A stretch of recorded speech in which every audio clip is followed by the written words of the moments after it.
then with our dinner today, so we're gonna have some ribeyes. I have some asparagus. It is not in season, but I absolutely love it. And as long as it's thicker like this, I'd say 3/8 of an inch, it's good asparagus. Where you run into trouble is you get those very thin pencil thickness, almost or less, and you'll notice those are longer, those are very grainy, those are very dry. You know, I had farms down the street from the restaurant I worked at back home, Kilgore Farms. And that's some of the best asparagus I ever got. That was in May, but you can find very good asparagus all year round as long as you're knowing what to look for. So we have asparagus. Tomatoes are coming in season about right now. The bigger tomatoes haven't quite got there yet, but these small baby heirlooms and these grape tomatoes have a really, really nice sweetness. It doesn't even register with me being from Michigan, because our tomatoes are only decent in July and August. And by decent, I mean amazing. But this time of year, there's not good tomatoes in Michigan. So anyway, this cast iron is gonna go on. One thing about using a heavier pan like that, it's gonna take a little bit longer to heat up. So what I do when I'm cooking at home, I'll get the cast iron on, I'll put it on a low heat, and then I'll go prep, you know, whatever it is that I'm prepping. So one of the things we're gonna have today, baked potato does not get much more simple than that, but when we used to do baked potatoes with our prime rib, I think the first season we were here, when we were open for dinner service a couple nights a week, we had prime rib. I had at least 30 compliments the first season hearing that's the best baked potato I've ever had, you know, and that means something to me because most people have had a couple hundred baked potatoes in their life, if not significantly more than that. So this is a russet potato. Doesn't really matter what size russet, whatever size works for you. The cooking specs as far as temperature and technique don't change. Maybe the time would a little bit, but there used to be a magazine called Cooks Illustrated, and I remember that the russet was supposed to be the best baking potato because potatoes have a starch content and they have a wax content, and they're all different. You know, red skin potatoes, Yukons, russets, Idahos, they all have different properties as far as that waxiness and that starchiness. This one has the best combination for baking because what's happened is you're baking the skin, but the interior to an extent is steaming. That's why you get, you know, russets are nice, they're fluffy. If you like a potato better than that, then feel free to follow this guide along with it, but I would highly recommend the russet. I've already washed this off really good in cold water, no soap, no brush, just my hands. I'm gonna put 5-6 little punctures in there. Raw butter. A lot easier to do it with room temperature, raw butter. And then you are just coating the entire potato. Be mindful of where you punctured it because that's where you're gonna want that to be on top. There, that's the part you want facing up is where the punctures are. And it makes the most sense. You know, you figure out where you're gonna puncture it, drop your potato. Where does it land? They have a side they like to sit on. When you find out what side it likes to sit on, that's where you poke the holes. So I have about 5-6 holes. So very heavy on the butter and then very heavy on the salt. You're gonna lose a lot of this. As this butter melts, it's gonna, you know, basically rinse the salt and pepper right off the potato. So you wanna go heavy so enough sticks on there.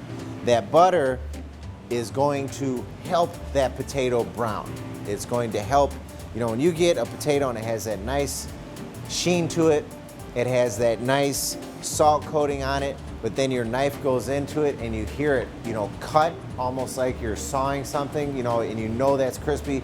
That is a wonderful potato, and not many of them come out like that. So I put one in already that is going to be winding up in a little bit. So I do 375 for 55 minutes. That's what works in here. At home, sometimes I have to do 375 for about 45 minutes and then up it up to 425 for the last 10. So, and one thing you got to keep in mind, a few baked potatoes, no big deal. Now, if you put a lot of them in there, if you have chicken in there with them, you're going to create moisture. And that moisture is going to make it harder for that skin to get crispy. So that's where you want to just be mindful of that. You know, if it's 3 potatoes in the oven and nothing else, 375 should be absolutely fine for 55 minutes. If you have some chicken in there, or maybe, you know, beef, a lasagna, I have no idea what you could have in there, but that moisture is going to make it harder for that to get, you know, crispy. So just think about that. And I tell you what, no matter how many potatoes I've cooked at work, which is easily tens of thousands, whenever I move or go to a different apartment or whatever, I have to do a few of them before I figure it out. So, but it'll still end up being pretty good. And we're gonna move right into the steak portion along with the sides. You know, this is something that if you have to break it up, you can, but to not be lacking entertainment, I don't want to just stand there and have a steak cook for 3 or 4 minutes, so we're going to do a couple things at the same time. So I got my cast iron going. This pan's going to be for my asparagus. And now that this is, you know, preheated, if you will, I'm going to take that heat up a little bit higher. Okay? And this asparagus, some people have that. I'd never heard of this until I made my way down here. Some people have this idea that you have to peel individual asparagus because they're not as tough. That is true with white asparagus. That is not true with this asparagus. What is important is that when you get it, you're going to notice there's going to be some discoloration in the tips. They're going to be very dry looking. There's going to be white, brown, grayish. Take wherever, like, say the most discolored piece was here, go a ½ inch above that. Just take all that off. The best flavor is the tips and the 3 to 4 inches under it. You know, so you get in the mindset of not throwing anything out when you work in all the private restaurants like I did, but you know, this is what you want, these top pieces. So I'll take out, I don't know, 6, 7 of those. I have some fresh thyme here. I have some garlic. I sliced the garlic. The preparation I like to do, I love when this garlic can spend about 45 to maybe a minute and a half in the pan, and it's gonna get nice and brown. So you're eating that steak, the steak is, you know, soft as butter, and then all of a sudden you get this crispy piece of garlic. You know, it's a great flavor. So, and then I also have some tomatoes, and I'm just gonna sear those very lightly. You know, they have a great flavor as it is, but when you let them sear, you know, I'll drop them in there, I'll let them sit on one side and just sear, and that little bit of caramelization is just gonna create a different flavor. And tomatoes and asparagus, to me, go wonderful together, especially with beef, particularly ribeye. I wouldn't do this preparation with, you know, a filet, but ribeye, strip, New York strip, and sirloin all day, for sure. So, we're seeing smoke coming out of the pan.